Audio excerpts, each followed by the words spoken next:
So, good morning guys. Another stud video na naman for today. Our first stud video pala, not another.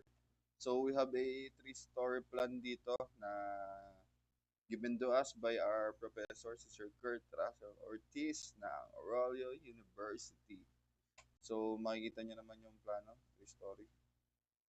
And kung makikita nyo dito, medyo oddly shape siya. Meaning na di siya perfectly square. Makita nyo, may triangle dito. So, medyo ano lang siya ng konti. Medyo nakakaano ng konti. Pero kaya yan. Magagawa ng paraan. So, makikita nyo rin dito yung mga dimensions. Ang mahalaga lang naman sa stud is, susundin mo lang yung plano. Sanay ka magbasa ng plano, yung dimensions niya. Titignan mo lang ng mabuti. So, ayan. Open na natin ang stud natin. So, kung makikita nyo, mga recent files, ito yung mga dating files. Pag pinindot nyo yung isa sa mga dyan, pwede nyo i-open, enter nyo lang, and din tayo sa new. So, makikita nyo, may file name. Ang lalagay natin dito is quiz 1, kasi quiz 1 siya. So, location, pwede natin siya ilipat. Yung units, huwag nyo kakalimutan gawing metric kasi meters ang ginagamit. Metric system tayo dito sa Pilipinas. Ito, yung job info. Makikita nyo si job name, client, pangalan ng client, mga revision, etc. Comments, name, engineer, checker, approver, date, comments, lahat. Andyan. Job info, model info. Lipat natin yung file natin. Papakita ko na din sa inyo. Quiz 1, select folder. So, yun. Create. Kung makikita nyo sa left side, nandito yung workflow. Analytical, physical, piping, post-processing, foundation, lahat ng nakikita nyo dito, dadaanan natin yan.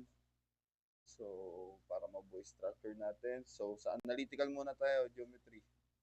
Kung makikita nyo, may sa right side, may nodes, beam 1. Umpisa natin sa nodes, 0 lang. So, siya yung pinaka-base nodes natin. Sa kanya mag-umpisa lahat. Kung makikita nyo, di natin mapindot kasi pag nag-open ka ng stud app ay naka-beam cursor siya usually. So para mag-iba yung cursor is select cursor, yan lang nating nodes cursor. Makikita nyo yung mouse natin or yung pinaka-cursor natin, meron siyang bilog sa lower side niya, sa ilalim ng arrow. So pag kinlik mo to is magkiklik na or magpupula yung nodes and makikita nyo mag-highlight yung right side. So, ang first step natin is gawin natin yung column. Column, ito makikita natin kung ano yung height niya is 3.2 meters from ground level kay NGL, kay Not Gonna Lie. So, ayun, 3.2 meters. Translational repeat, ang pag-aaralan natin yan. Translational repeat, pipindutin natin si translational repeat. 3.2 meters. So, makikita natin sa global axis natin, pataas si column ang gagawin natin. So, mag-y axis tayo. Kung 3.2 meters siya, pataas, makikita nyo sa global axis, y, si x is horizontal. The z is, kung naka-front view sa atin, is parallel and si x is perpendicular sa atin. Wala sa screen, si y is pataas. So, kung pataas ang gagawin natin, positive 3.2 meters. Pero kung pababa, negative 3.2. Sa lahat ng axis, ganun lang din. Kung pakanan sa x is positive, kung pakalawa, negative. Kung papunta sa atin si z, positive. Kung paatras sa atin is negative. So, 3.2 meters, string steps, para maging column. Pwede natin si OK. So, makikita nyo. Makikita nyo, may column na tayo. O, di ko siya maklik. Or sa node siya kasi naka-node cursor tayo. Balik natin sa beams cursor. So, makikita nyo, ito si beam natin. Gagayin lang natin siya. Kasi same lang naman ang height light ng beams natin. From ground level. So, makikita nyo, 1, 2, 3, 4, 4. Bali, 3 steps para magawa. So, may 3 steps tayo. Oops, nagkamali. Balik tayo kay studs. Translational repeat. Pakanan ulit. X-axis pala. Pakanan tayo. 3 steps. Tatlo. 1, 2, 3. So, ano yung ano natin ito? 3.5, 3.5, 3.5 mm, 3.5 meters isa. So, 3.5, 3.5, 3.5. So, link steps natin. Pero di dyan nangyayari ang lahat. Papakita ko sa inyo. So, kung makikita mo, isa, meron tayo dito sa ilalim na wala naman dapat beam sa baba, di ba? So, Control Z. Ulitin ulit natin, di ba? Link steps. So, 3.5, 3.5, link steps, open base. So, ayun. Wala na sa ilalim. So, ang titingnan natin ulit yung plano. Gagayahin natin. Ito, makikita nyo, may beam tayo dito. Dito meron. Dito, meron din. Pero kung makikita nyo, din sa may isang part na rin, wala dito. So, ang gagayahin natin is ito, ito, and ito. Ayan, makikita nyo. So, makikita nyo rin pala dito na hindi sila magkaduktong dito nung beam. Ay, hindi, sa first floor is magkaduktong yung beam natin. Actually, hindi eh. Hindi siya actually magkaduktong. So, ayusin natin mamaya. So, gawin muna natin yung pinaka model nito, geometry. So, makikita natin wala dito, di ba? Madali na lang yan. Gagawa natin ang paraan. So, tatanggalin natin. Ere lang pala. Saka ere. So, translation na lang ulit yan. Titignan natin kung ilan. 4 meters. Kung 4 meters yan and papunta siya sa likod, the Z mo is positive. Gagawin natin negative 4. So, link steps ulit.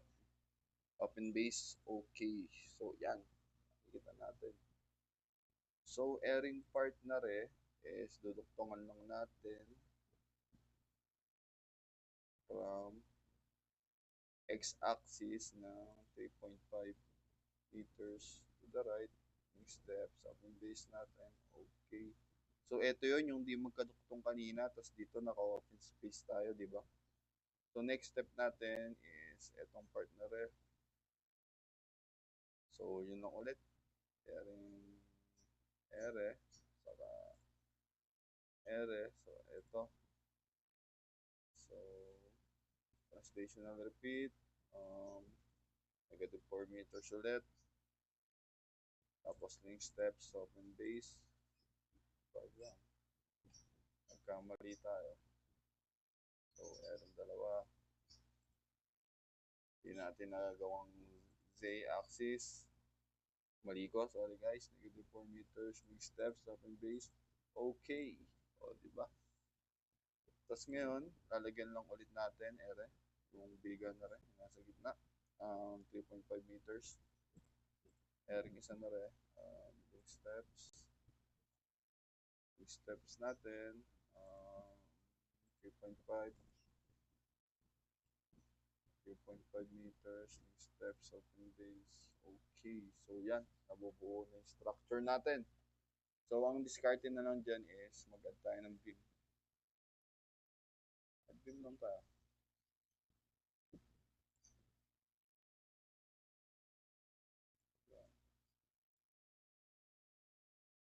Pagduduktongin lang natin mga nodes natin, airing part na rin. So, kung makikita nyo, medyo weird. Pero ganyan talaga siya. So, yari na yung first floor natin. Kung makikita nyo, isa lang naman sila. Mula first floor hanggang third floor. So, translational repeat lang ulit yan. Ulitin lang natin. So, 3.2 meters lang ulit siya. So, tanggalin natin ito. Click natin yung buo. Makita nyo, makiklik natin buo.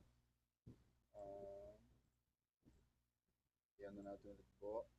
Translational repeat, y-axis, 3.2 m, links, wala tayong pipindutin, okay. So, kung makikita nyo, ayan, nabuo na. So, pwede din may isa pa. View natin. Kung pwede natin, ito, yung part na rin. Kung makikita nyo. Ito, top view, bottom view, left, front view yata, right side, tapos ito yung likod. Kung makikita natin, pwede natin click tong part na rin. Yan. So, pag nakuha natin part na yan, geometry, balik tayo. Yung steps, y-axis, 3.2, tama ba? 3.2 m. Yan pa lang natin siya, ililink steps, tapos pindutin natin. Okay.